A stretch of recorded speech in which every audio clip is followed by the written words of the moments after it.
Welcome my dear students and friends.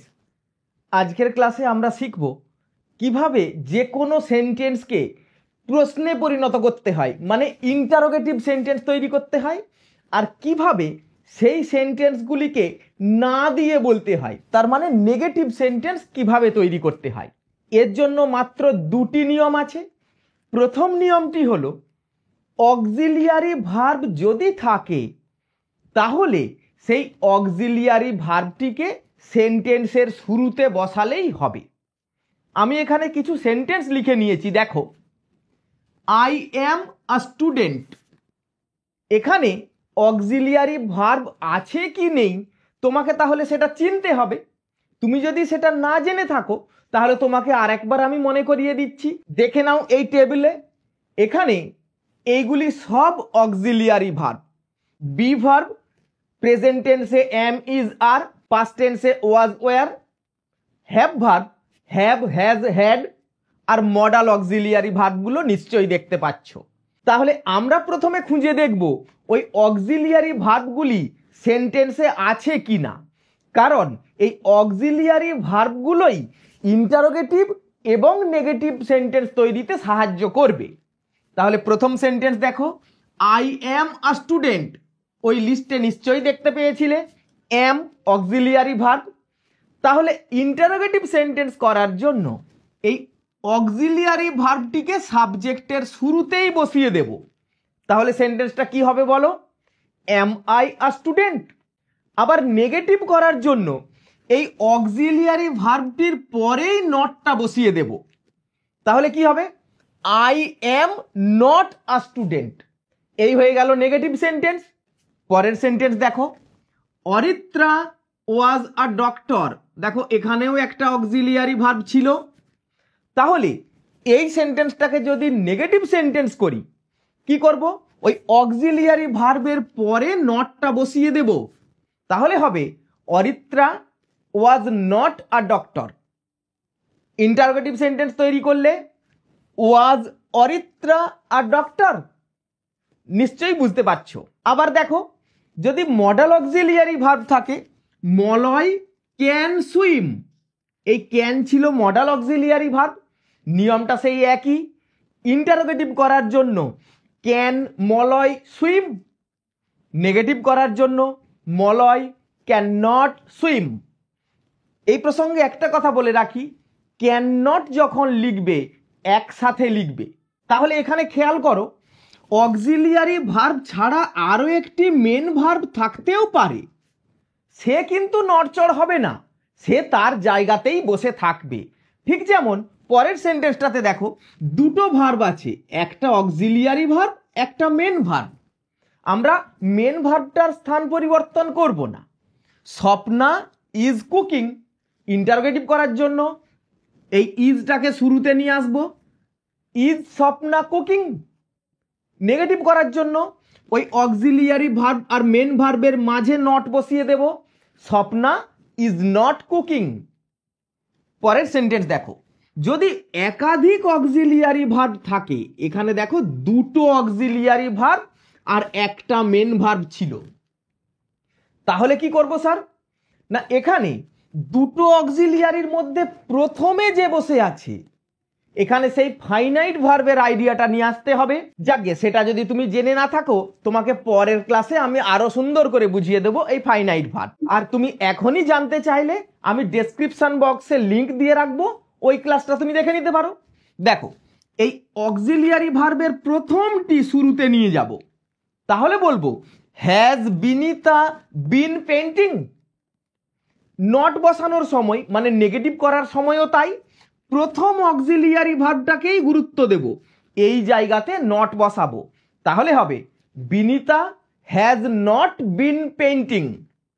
এখন তুমি যদি বলো Binita has been not painting, তাহলে কিন্তু সেন্টেন্সটি ভুল হবে। এবার দেখো, রজনী শুড হ্যাভ গন। এখানেও তাই, দুটো অক্সিলিয়ারি ভার্ব ছিল। কি করবে নিশ্চয়ই বুঝে গেছো, প্রথম অক্সিলিয়ারি ভার্বটিকে নিয়েই কাজ করতে হবে। তাহলে হবে ইন্টারোগেটিভ করলে শুড রজনী হ্যাভ গন। তাহলে এই যে 1 2 3 এই যে প্যাটার্নটা দেখছো, এটা শুধুমাত্র 213 এই প্যাটার্নে নিয়ে এলেই হয়ে যাবে। নেগেটিভ করার জন্য কি করব? রজনী শুড নট হ্যাভ গান এই বললেই হবে। এইবার দেখো, ইউ হ্যাভ আ গার্ডেন, এখানে দেখো একটা হ্যাভ ভার্ব ছিল। একে যদি আমরা ইন্টারোগেটিভ করি, এটা দুভাবে করা যায়। যদি সেন্টেন্সে একটাই ভার্ব থাকে এবং সেটি একটি হ্যাভ ভার্ব হয়, তাহলে তুমি এতক্ষণ যা শিখলে, অক্সিলিয়ারি ভার্ব যেহেতু এখানে মেন ভার্বের কাজ করছে ঠিকই, অক্সিলিয়ারি হিসাবে যেহেতু এর পরিচয়, ওকে শুরুতে নিয়ে যাও, হ্যাভ ইউ আ গার্ডেন। একে নেগেটিভ করার সময় you have not a garden, এটা বললে ইংরাজিটা খুব একটা ভালো হলো না। একে বলবো ইউ হ্যাভ নো গার্ডেন। কেন নো হলো স্যার?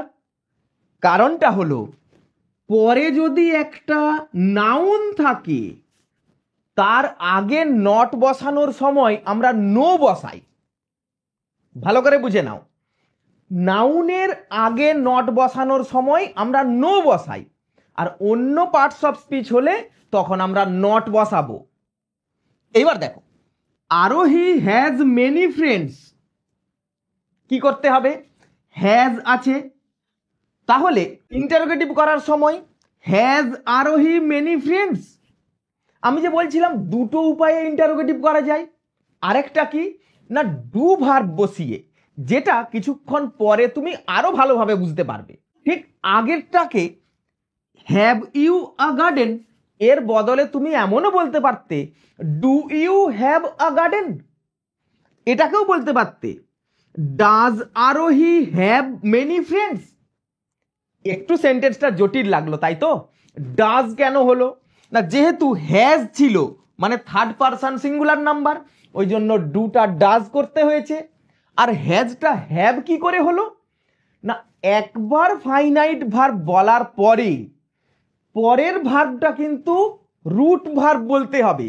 হ্যাজ তো আসলে হ্যাভ ভার্ব থেকে এসেছে, আসল অরিজিনাল রুট ভার্বটা হলো হ্যাভ ভার্ব, ওই জন্য ওখানে হ্যাভ বলতে হয়েছে। এইবার এই সেন্টেন্সটাকে যদি নেগেটিভ করি, আগেরটার বেলায় তো নো হয়েছিল, এখানে কি হবে? আরোহী হ্যাজ নট মেনি ফ্রেন্ডস। কেন নো হলো না এখানে? কারণ নট বসাচ্ছি, তারপরে তো মেনি রয়েছে, নাউন নয় তো, ওই জন্য এখানে নট বসলো। এবার যদি তুমি মেনি কথাটা বাদ দিয়ে দাও, মনে করো মেনি কথাটা নেই, তাহলে কি আছে? আরোহী হ্যাজ ফ্রেন্ডস, আরোহীর বন্ধু আছে, অনেকগুলি বন্ধু আছে। একে নেগেটিভ করার সময় তাহলে নাউনের আগে নটটা বসাতে হচ্ছে, মানে অক্সিলিয়ারি ভার্বের পরে নট বসাচ্ছি, তারপরে তো নাউন এসে যাচ্ছে। তাহলে কি বলবো? আরোহী হ্যাজ নো ফ্রেন্ড। নিশ্চয়ই বুঝতে পেরে গেছো আমি কি বললাম। দেখো, রেহান হ্যাড ডান ইট, তাহলে এখানে হ্যাড থাকলেও তারপরে তো আবার একটা ভার্ব আছে। ব্যাপারটা খুব সহজ, অক্সিলিয়ারি ভার্বটাকে শুরুতে নিয়ে যাও। এখানে আর তুমি ডু আনতে পারবে না, এখানে তোমাকে বলতে হবে হ্যাড রেহান ডান ইট। এখানে ডু দিয়ে মানে ডিড রেহান এইভাবে এটাকে বলা যাবে না। আমি কি বলেছি? যখন একটা মাত্র ভার্ব থাকবে এবং সেটি একটি হ্যাভ ভার্ব হবে, তবেই এটি করা যায়। এই একটা মাত্র ভার্ব কখন থাকে জানো নিশ্চয়ই? এই টেন্সের টেবিলটা দেখো, শুধুমাত্র ইনডেফিনাইট টেন্সে, প্রেজেন্ট আর পাস্ট টেন্সের বেলায় দেখো একটা মাত্র ভার্ব আছে, বাকি সব ক্ষেত্রেই অন্তত দুটো করে ভার্ব রয়েছে। তাহলে এটা ইনডেফিনাইট টেন্সের ক্ষেত্রেই সম্ভব। তাহলে এই সেন্টেন্সটাকে নেগেটিভ করলে কি হবে? Rehan had not done it. Very easy. এবার দেখো, যদি অনেকগুলো অক্সিলিয়ারি ভার্ব থাকে কি করতে হবে তো বলেইছি। I shall be playing cricket, এই একটা অক্সিলিয়ারি ভার্ব, এই একটা অক্সিলিয়ারি ভার্ব, কোনো সমস্যা নেই। প্রথমটাকে শুরুতে নিয়ে এসো, shall I B playing cricket, হয়ে গেল ইন্টারোগেটিভ সেন্টেন্স। নেগেটিভ সেন্টেন্স করার জন্য কি করব বলেছি, প্রথমটার পরে নট বসাবো। I shall not be playing cricket. এই তো দেখো কত সহজে প্রথম নিয়মটা তোমরা শিখে ফেলেছো। এরপরে আমরা দ্বিতীয় নিয়মটা শিখে নিয়ে এসো। ইন্টারোগেটিভ এবং নেগেটিভ করার দ্বিতীয় নিয়মটি হলো, যদি সেন্টেন্সটাতে কোনো অক্সিলিয়ারি ভার্ব না থাকে তাহলে একটা ডামি অক্সিলিয়ারি ভার্ব নিয়ে আসতে হবে। কারণ আমি তোমাকে এইমাত্র বললাম অক্সিলিয়ারি ভার্ব ছাড়া ইন্টারোগেটিভ সেন্টেন্সও তৈরি করা যায় না, নেগেটিভ সেন্টেন্সও তৈরি করা যায় না। তাহলে দেখো, আই প্লে ক্রিকেট, এখানে কোনো অক্সিলিয়ারি ভার্ব নেই। একটু আগেই বলেছি প্রেজেন্ট আর পাস্ট টেন্সের ইনডেফিনাইট টেন্সে এই রকম হতে পারে, বাকি সমস্ত ধরনের টেন্সেই অক্সিলিয়ারি ভার্ব থাকবে। থাকলে আগের নিয়মটা তুমি সহজেই অ্যাপ্লাই করতে পারবে। কিন্তু এখানে অক্সিলিয়ারি ভার্ব যেহেতু নেই, একটা ডামি অক্সিলিয়ারি ভার্ব নিয়ে আসতে হবে। এই ডামি অক্সিলিয়ারি মানে ডু, ডাজ, ডিড। দেখো ভার্বটা যেহেতু প্রেজেন্ট টেন্সে আছে, তাহলে প্রেজেন্ট টেন্সের ডামি অক্সিলিয়ারি নিয়ে আসবো, ডু নিয়ে আসবো। ইন্টারোগেটিভ সেন্টেন্সের বেলায় লিখবো ডু আই প্লে ক্রিকেট। দেখো মেন ভার্বটা ঠিক জায়গাতেই থেকে গেল, শুধু ডামি অক্সিলিয়ারিটা শুরুতে বসে গেছে। নেগেটিভ করার সময়ও কিন্তু অক্সিলিয়ারি লাগবে, মানে ওই ডামি অক্সিলিয়ারি লাগবে। বলবো I do not play cricket. পরেরটা দেখো, ইউ ওয়েন্ট হোম, এখানে কোনো অক্সিলিয়ারি ভার্ব নেই, তাহলে কোন ডামি অক্সিলিয়ারিটা নিয়ে আসবে না, এটা যেহেতু পাস্ট টেন্সে ছিল, পাস্ট টেন্সের ডামি অক্সিলিয়ারি আনতে হবে, ডিড নিয়ে আসতে হবে। আচ্ছা এটা কিভাবে আসছে বা কেন আসছে তোমাকে আমি অঙ্কের মতো বুঝিয়ে দিচ্ছি। দেখো আমাকে বলো তো, এই 5 আর 05 এর তফাৎ কি? এর ভ্যালুর তো কোনো তফাৎ নেই। তোমরা জানো বাঁ দিকে শূন্য থাকলে তার কোনো মূল্য নেই, কিন্তু প্রয়োজন আছে।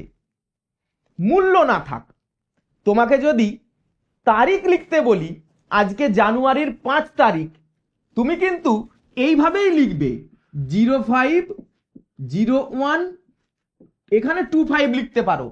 কিন্তু এই যে বাঁ দিকে জিরোগুলো দিই, তোমার মার্কশিটে যখন নম্বর দেওয়া হয়, যদি তুমি 8 9 পেয়ে থাকো দেখবে 0809 দেওয়া আছে।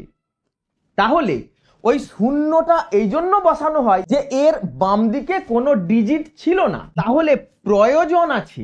আবার যদি তোমাকে বলি লেখো 0.5, তুমি কিন্তু এইরকম 0.5 লিখলে হবে না, তোমাকে 0.5ই লিখতে হবে। এই দশমিকটা আছে বোঝানোর জন্য বাঁ দিকে একটা জিরো দিতে হয়। তার মানে এই শূন্য সংখ্যাটার মূল্য থাক বা না থাক প্রয়োজন আছে। আর এই ডু ভার্ব মানে এই ডামি যে বলছি, এই ডু ভার্বটা হলো এই জিরোর মতো। যেমন যে কোনো এক অঙ্কের পূর্ণ সংখ্যার বাম দিকে একটা জিরো আছে তুমি ধরে নিতেই পারো, ঠিক তেমনি যে কোনো ভার্বের বাম দিকে একটা ডু ভার্ব আছে তুমি ধরে নিতেই পারো। তাহলে সেই হিসাবে গো মানে হলো ডু গো। আমরা ডুটা কখনো জোর দেওয়ার জন্য বলি, বেশিরভাগ সময়ই প্রয়োজন হয় না। ঠিক তেমনি ওয়েন্ট কথাটার মানেই হলো ডু ওয়েন্ট। এটার মানেই হলো একটা অঙ্ক করছি, এটার মানেই হলো ডু, আর ওয়েন্ট মানে হলো গো ভার্বটার পাস্ট টেন্স। কি ঠিক বলছি না? এবার দেখো আমরা জানি প্রথম ভার্বটা সবসময় টেন্সটা নিয়ে নেয়, তাহলে এই ভার্বটা যদি টেন্সটা নিয়ে নেয় তাহলে গো ভার্বটা দেখো ফ্রি হয়ে গেল। দুটো ভার্বে তো আর তুমি টেন্স দিতে পারবে না, এর টেন্সটা তো এ নিয়ে নিয়েছি। তাহলেই দেখো ডু ভার্বটা পাস্ট টেন্স নিয়ে হয়ে গেল ডিড আর গো। তাহলে দেখো ওয়েন্ট মানেই হলো ডিড গো।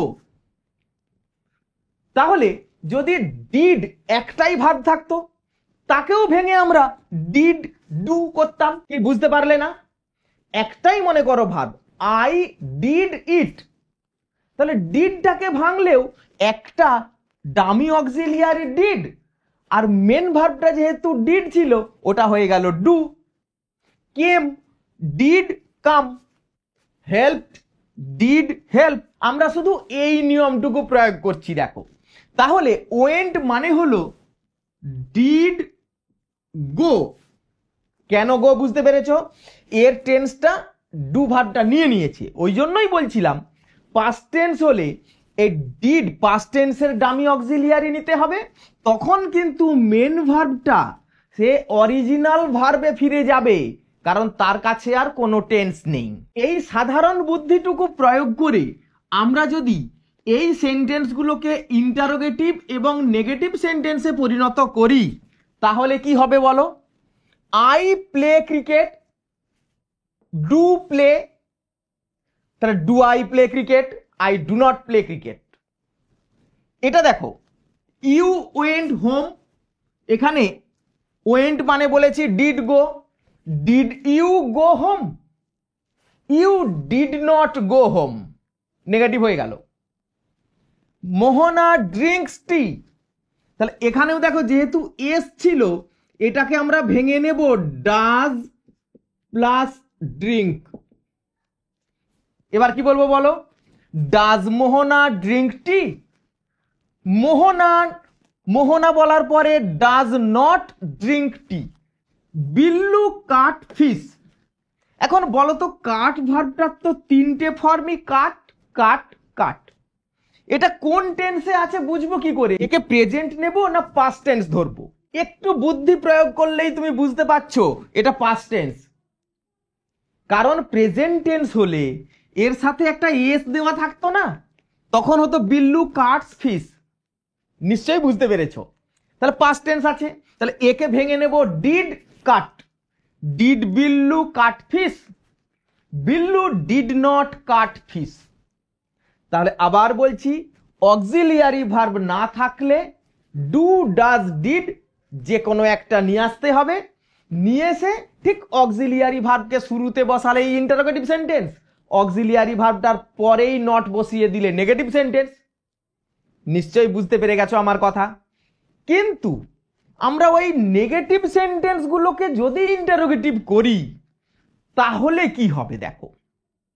মনে করো Billu did not cut fish, একে ইন্টারোগেটিভ করলে ওই নটটা কোথায় বসবে এটা একটু মজার বিষয়। অক্সিলিয়ারি ভার্বটার পরেই সবসময় নটটা বসানো চলবে না।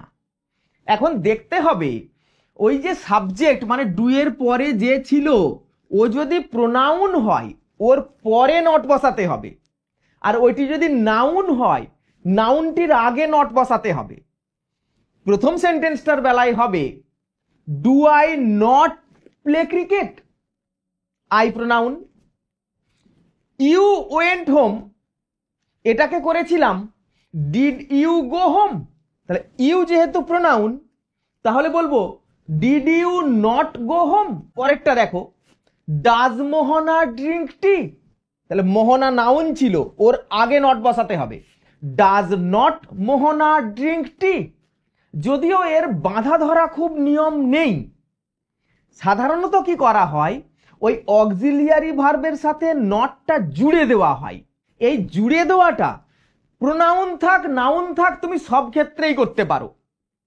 যেমন ডোন্ট আই প্লে ক্রিকেট তুমি বলতেই পারো, ডিডন্ট ইউ গো হোম বলতে পারতে, ডাজন্ট মোহনা ড্রিঙ্ক টি এমনও বলতে পারতে।